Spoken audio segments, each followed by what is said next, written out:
we put ourselves in the position of a charge point operator, of a CPO. That's the company operating a megawatt charging site. And we looked into the specific operational costs for such a CPO to operate, to run a megawatt charging site, with focus on understanding the costs related to power grids and energy. We've done quite a significant amount of episodes on the electrification of car mobility already, with all its associated topic. But let's face it, the electrification of long-haul freight transport is an even more challenging yet crucial step towards a sustainable future. At the heart of this transformation is the deployment of high-power megawatt charging stations all along of Europe's major highways. The MCS technology, the Megawatt Charging System technology, is seen as a key enabler to advance that agenda. But how far along is the development of MCS in general, and what are its benefits? We'll find out in this episode.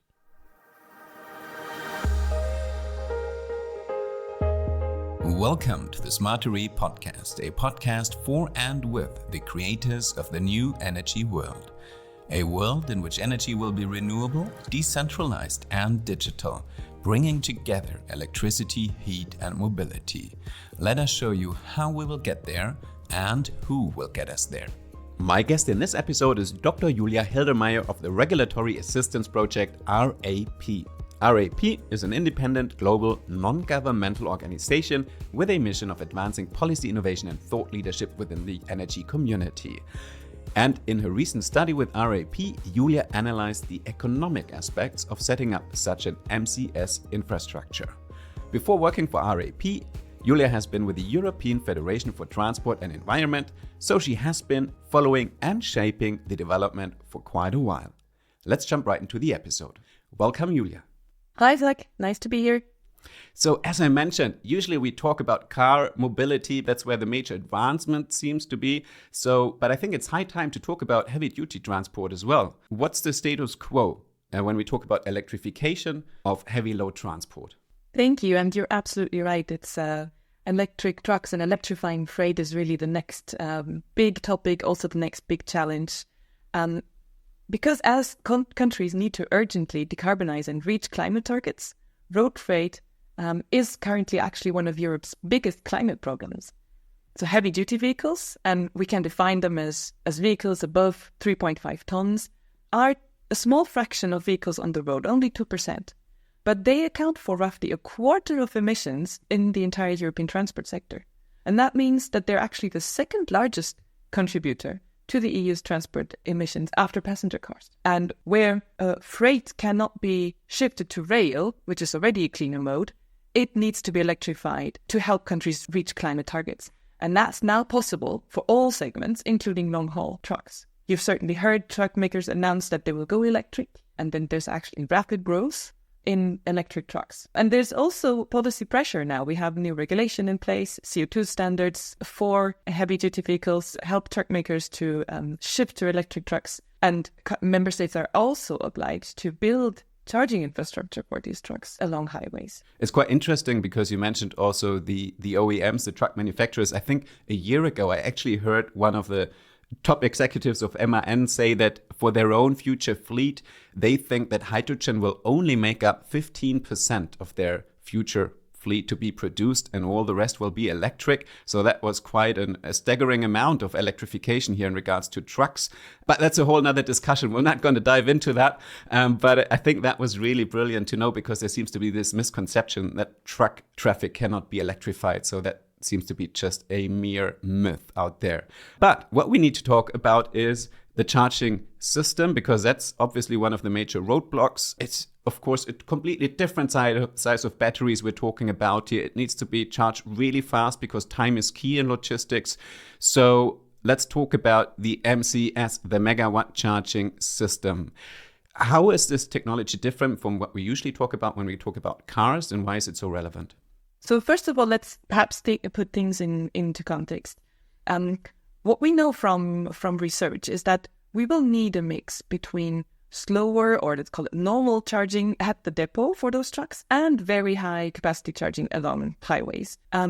Because actually most of the truck trips can be covered by just depot charging. So it's equally important. But the really sort of very fast high-capacity charging, what we commonly call megawatt charging, is the sort of crucial fraction that we would need to help long-haul freight electrify.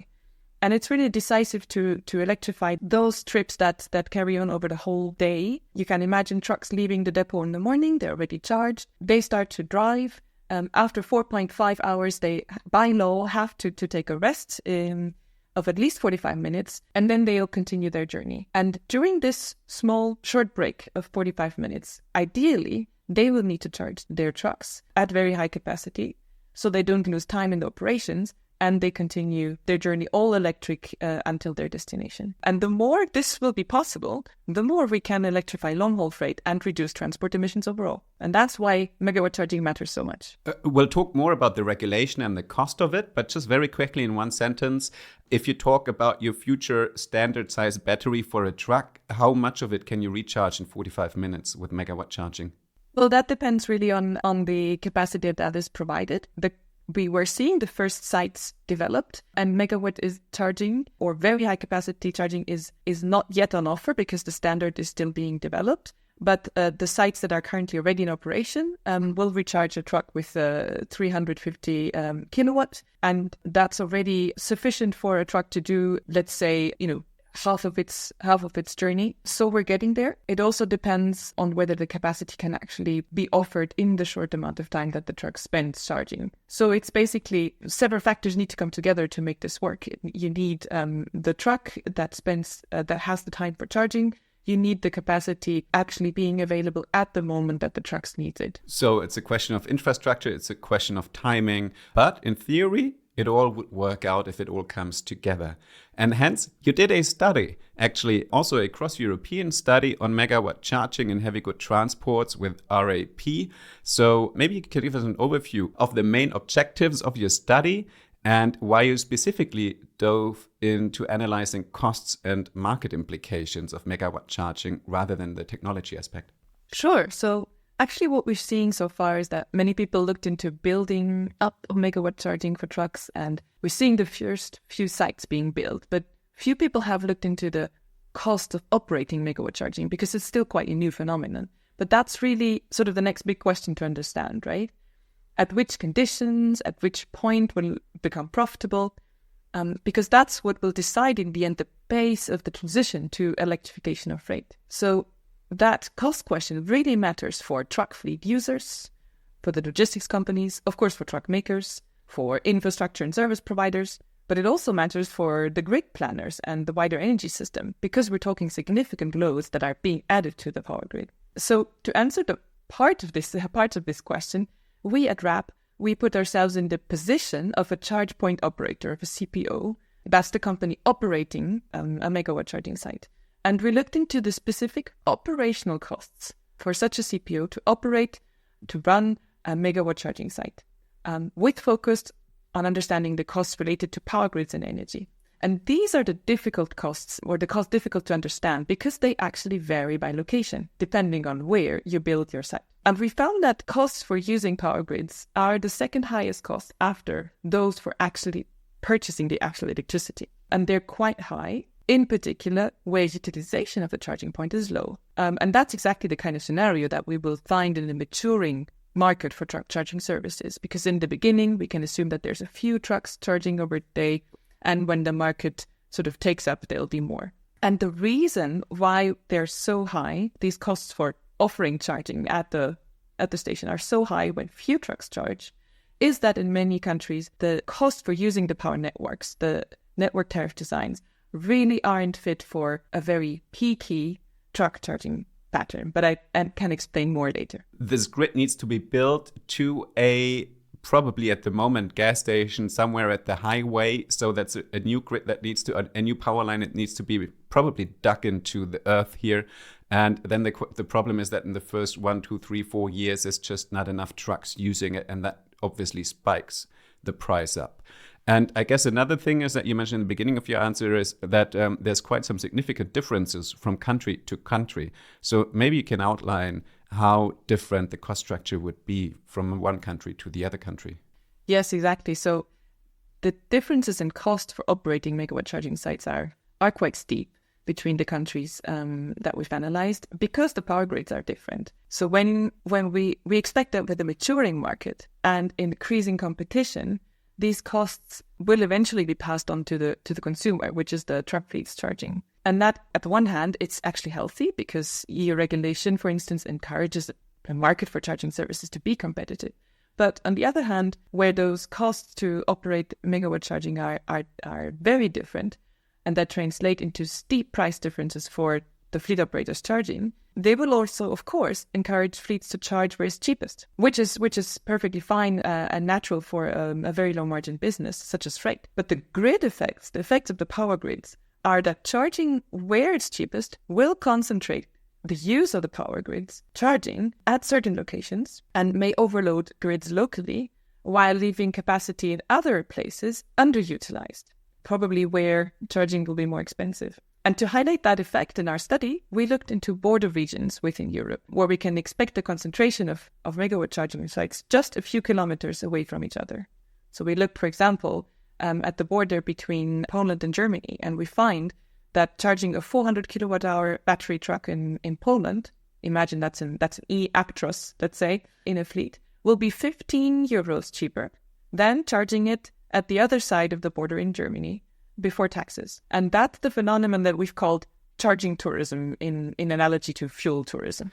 So that means if you're running a long-haul truck, you're just like, okay, I'm crossing Poland, I'll just wait to the border to really charge my truck if my timing allows for it. And then probably the thing is that the effect you were talking about before is not many trucks using the very expensive infrastructure will be reinforced, because not only is the infrastructure more expensive in Germany probably already, but it will not be used as much as the one in Poland. So probably the prices in Germany will go up even more to compensate for the investment. So I guess that really is an effect that needs to be addressed, I suppose. Yes, I get that's right. I mean, what we're talking about here, what we want to show here is that using the system inefficiently, the power grids inefficiently, creates costs in the system overall. And because we're talking about the electricity system, those costs are socialized. So in the end, all of us who pay their electricity bills will be paying more than we actually should have to for a system that's not efficiently utilized, because either capacity isn't used enough or it's overloaded. And both of these situations create costs in the system that can be avoided if we balance out use overall. And that's why it's so important. It's not just a problem in the for those that care about electric trucks or power grid planning. It's actually a problem for society, because we do want to reduce costs for using power grids, hence electricity costs for everyone. So even if you're not in that business, you're affected by how it's being set up. Before we come to possible solutions to address this challenge, just quickly, specifically, the grid cost makes up for a big amount, you said, of the overall costs of megawatt charging. How does the grid costs, or how do the grid costs vary from European country to European country? The reason why truck charging can be more or less expensive, depending on where you operate, is really that the cost for using the grid from a CPO's perspectives, from the ones that operate those sites, they're very different, because the sites are located in different grids and the grids have different characteristics. Let's say in the case of truck charging, they're mostly rural, but grids have different costs depending in which country or even in which grid area they're located. The Polish grid, in the example I gave earlier, is cheaper than the German grid. And in a few other countries we analyze, we find equally steep price differences. So why is that? The way that the costs for using the power grids are set, it's actually by regulation. These are regulated costs. They're set by national energy regulators, and they're charged by the grid operators, those that operate those power networks. And what we found in our analysis is that especially low utilization of charging points turns out to be very expensive for charging point operators, because even though very few trucks are charging, they have to pay for the capacity of the charging capacity that they actually offer at their charging point. And why is that? Because in many member states in Europe, the way networks are priced is based on so-called demand charges, which means that the CPO will actually pay for the maximum or peak capacity that they're offering at a certain time in the year. But that doesn't mean they're offering a lot of charging, but they still have to pay for it. A much smarter way of designing those network charges would actually be that the CPO pays for the electricity that they've actually sold to the fleets at the charging point over the year. That's what we would call volumetric pricing. And that would be, we think, a much fairer way to charge network use, especially in a maturing market where you have few but very sort of peaky consumption at charging points. All right. So we already dove into the question of the role of the grid costs and how it actually could be addressed.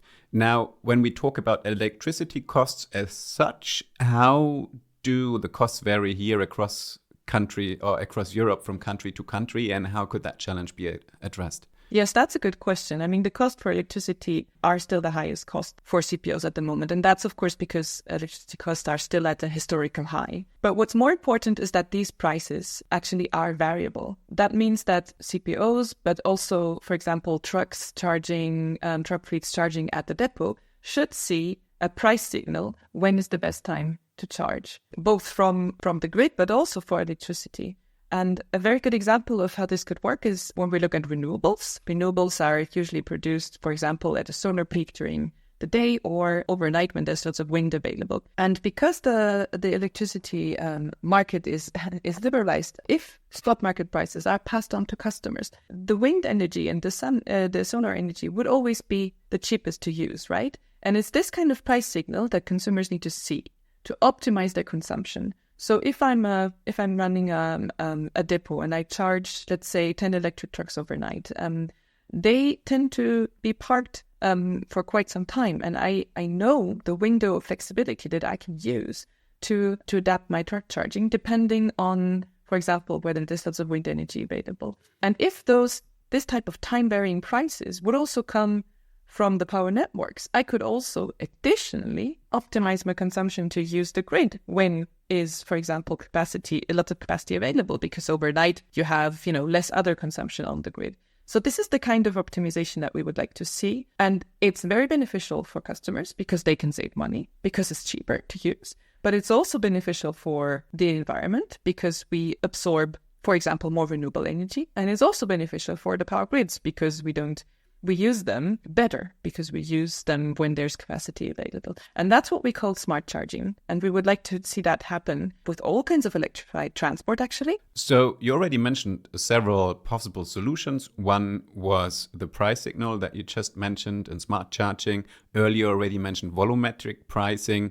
So I guess those are some of the recommendations in your study as well. Are there any other significant recommendations or policy measures that your study outlines in regards to megawatt charging in Europe? Yes, so I think our really fundamental recommendation is that we need cost-reflective pricing, in this case, more volumetric time of use pricing for using networks to help, for example, CPOs to build a business case and make the selling of high-capacity charging more profitable for them.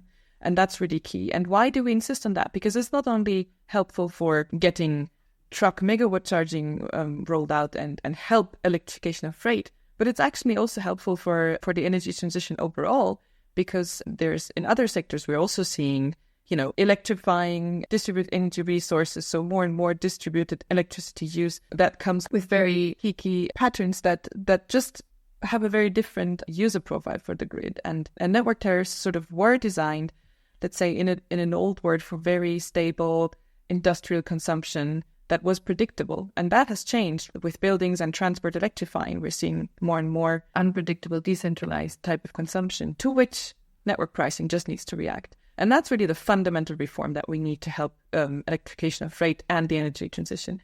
But in the short and medium term, there's more that member states or government can do to sort of help perhaps cure the symptom, not the cause, but the symptom. And that's, for example, to financially adjust the cost for using electricity at charging points. You could imagine that there'll be tax rebates for offering electricity at megawatt charging points to help balance out the charging tourism effects that I've described. So once again, we come back to, I guess, our overarching theme at the podcast as such, and that is, of course, the future of Europe, the power grid. It's decentralized, it's intelligent, it does include a lot of stakeholders. Megawatt charging is just one more piece of the puzzle that cannot be solved alone, but needs to be solved with all the other stakeholders in the grid of the future. And it's certainly an area that we need to look into because it's a significant step towards a sustainable future. And I guess to end it here, just very quickly, what I'd like to hear from you is a timeline possibly. When do you think will megawatt charging make up for a significant factor in long-haul freight? Are we looking at 3 years, 5 years, 15 years? What do you think? Well, I can't give a specific answer to that because I wish I had that crystal ball. But what I can say is that we absolutely need to start planning for megawatt charging sites now. And that means planning out where the charging demand will be for trucks, but also where those sites can be built in terms of land use and preparing the power grids. And the planning especially for the grid integration, takes a lot of time. Network operators need, 10, perhaps 15 years to prepare, and we don't have that time. And policy pressure is there. Member states need to start building out those high-capacity truck charging sites as of next year, as of 2025. And we cannot slow down the electrification of freight because of grid connection issues. And for this to happen, the grid operators and the transport stakeholders absolutely need to collaborate. We need to know what's happening on the grid to optimize the charging, and we need the planning to start now. So it's an area that's still at the beginning, but one where we'll see a lot of movement in the years to come. So I'm sure we'll circle back to it in one of the future episodes. But thanks so much, Julia, for already giving us an insight today. The study that we talked about actually will be available in the show notes of this episode. So make sure to check out the show notes, download the study, and you can read up on everything that Julia just gave us a very crisp summary on. Thanks so much, Julia. Thanks so much for having me.